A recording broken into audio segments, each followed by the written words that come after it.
What up? Alright, so I've been asked to do this Star Wars character tier list maker, and it seems to be all the craze nowadays. So it's basically where you just rate your Star Wars characters from the list that they give you. So I'm gonna do this. I think S is like the top, and then question mark, I'm guessing, is that you just don't even put them on the list or something, or I don't know. So let's go into a time lapse, and then when we're done, we can talk about it.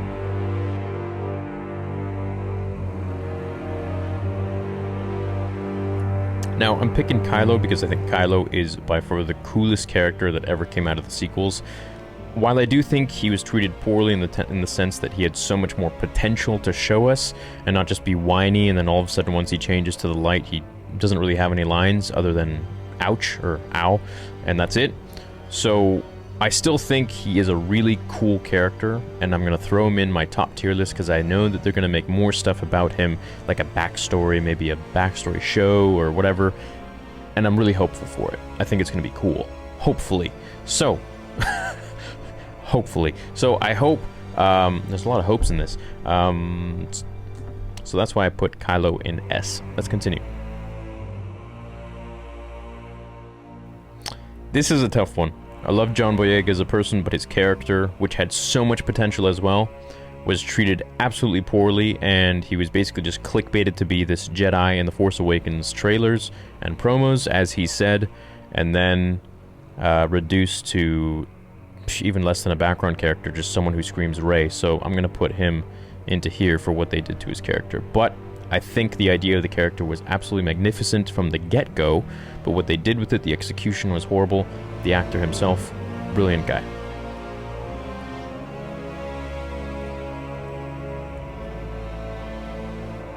I thought Orson Krennic was one of the coolest characters, especially of the new movies. I loved how he was just pushed to the side by Tarkin, and everything that he did just angered and infuriated him, kind of like a tyrant child. But at the end of the day, you know, he did put a lot of work into everything, and he didn't really get any of the credit whatsoever. And in the end, he was killed with his own quote-unquote work.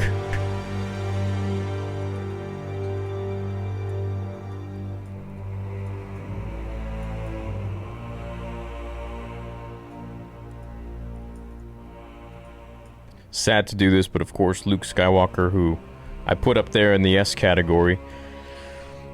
The sequel Luke is not my Luke Skywalker, so I'm gonna have to put, I'm sorry if that offends you, but these are my opinions, so I'm gonna have to put it in the not even on the list category, if that's what we can call it.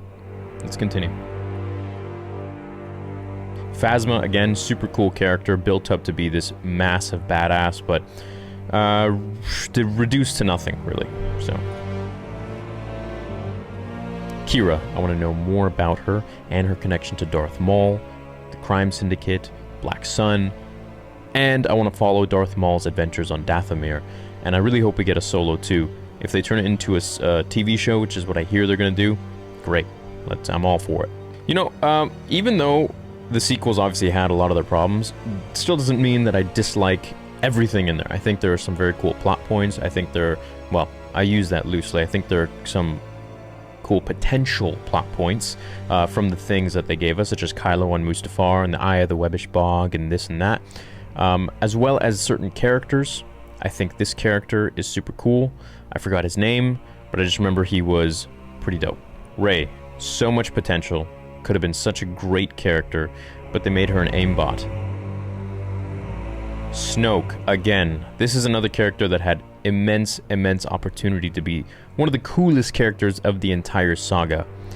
In The Force Awakens, if The Force Awakens had just come out and let's say we got nothing else, I would have put him at like an A.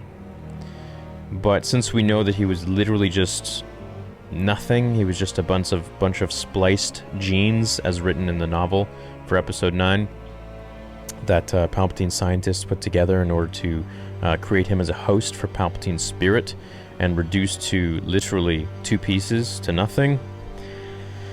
Saddens me to put him there, but it is what it is. And that's it. That is my list. I'm gonna go over my top list right here and explain to you. The rest are self-explanatory. I just ranked them where I felt they should be ranked in my head. Anakin Skywalker, Star Wars is about Anakin. George Lucas has said this. It's all about Anakin. It's always been about Anakin.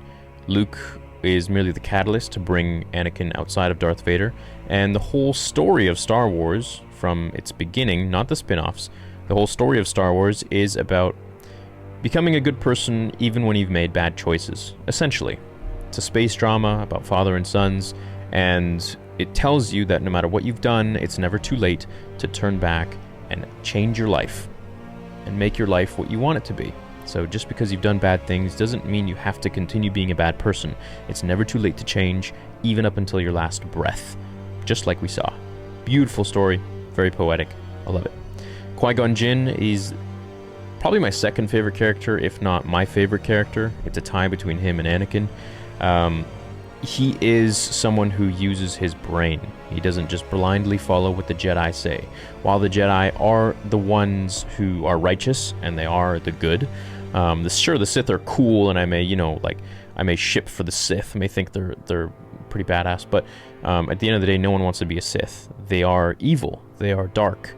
And I don't want to be dark. I don't want to be evil. There's something cool about a character that doesn't care, and when you're a person who's very caring and very empathic and very loving, there's something kind of like, ironically saying this, letting your hair down when it comes to letting go of all those things and just focusing on yourself and doing what you want.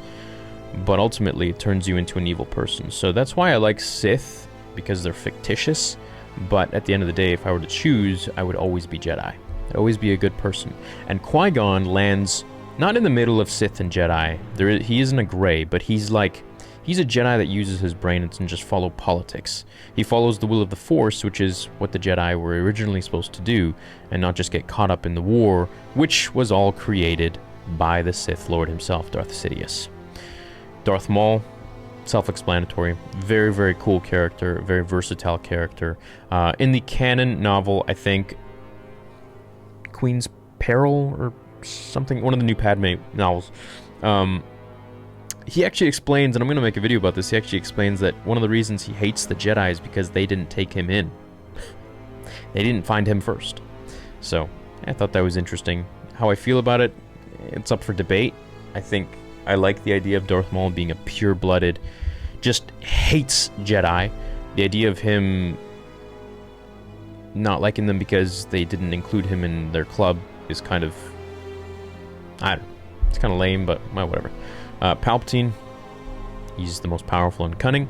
Yoda is the literal opposite in terms of Palpatine, where he's more wise and just as powerful, but he is in the light, so, I like the yin and the yang there. Obi-Wan Kenobi, of course.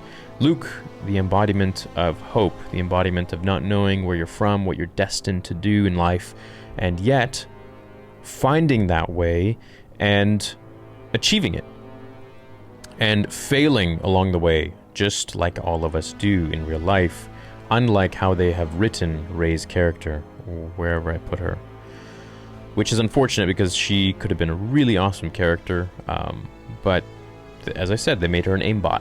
Just perfect, Sidious, gotta love your Sidious. Obi-Wan Old, it's classic. Darth Vader, well, he's just a continuation of Anakin. And Kylo Ren, probably one of my absolute favorite characters, just in the sense that there's so much that it can be done with this character, and what they did with him in the sequels, it's like you're constantly waiting for more and more and more, but you just don't get it. But he literally does say more, like a million times, but you don't get any sort of character development other than him just being whiny and wanting more power, this and that, and being mopey about his uncle, wanting to kill him in his sleep, which I still don't buy into Luke ever doing. Written by someone who didn't do his Star Wars homework, and then eventually, switching, turning to the light, and then just giving himself, which was a very noble deed, but I think there was so much more we could have gotten in between there. But I still think he's a very, very complex character, and he's a very interesting character, and he's the underdog, but he feels like he is the heir to the throne. And there are lots of people like this in real life where they feel entitled, but they suck. So, I appreciate his struggle. I appreciate his confusion in finding his place in all of this. Because it doesn't make him a perfect character. It makes him relatable. Go into this section 2. Dooku, very, very cool Jedi, very strong Jedi turned Sith Lord. One of the most well-versed duelists in the entire galaxy, and very underrated. He's just an extremely powerful being in the universe. And if you haven't, go check out Dooku, Dooku Jedi Lost. It's an audiobook as well as a book. Really, really great novel. Really great read or listen. Han Solo, classic. Leia, classic. R2, classic. Tarkin, I put him in my A-list because he's as evil as you can come without... He's literally just Thrawn, but human. And I think that these cunning, brilliant characters that we see can both come in the good and in the bad. And he was definitely bad, and I just liked how badass and ruthless he was. So, do I know any other words than badass? Not really. It's the best way to describe things here. Going into the next list, now I'm really going into all of them. Mace Windu, C-3PO, Jango, Cody, Krennic, Chewie. I know it's Rogue One Chewie, but whatever, it's Chewie. He doesn't really change. Sequels Han Solo, to me, is the same. I just didn't really feel like putting him in the same line here. And Kira, because she's, as I explained, she's a very, very interesting character that I wish we'll get to learn more about. The rest, pretty self-explanatory. I think they're interesting, but not interesting enough to make the top list here. Mace Windu, as powerful as he is, he's kind of a jerk, and I can't really get over that. It's a lot of the things that happened and conspired turned out to be in the galaxy are a lot of the reasons because of him and his arrogance and his way of handling things, or lack thereof. So yeah, this is my list. I explained my top 3. Let me know your list down in the comments if you want. Do your own sort of this, tiermaker.com. You can check it out for yourselves. And I hope you had some fun. I'll catch you later.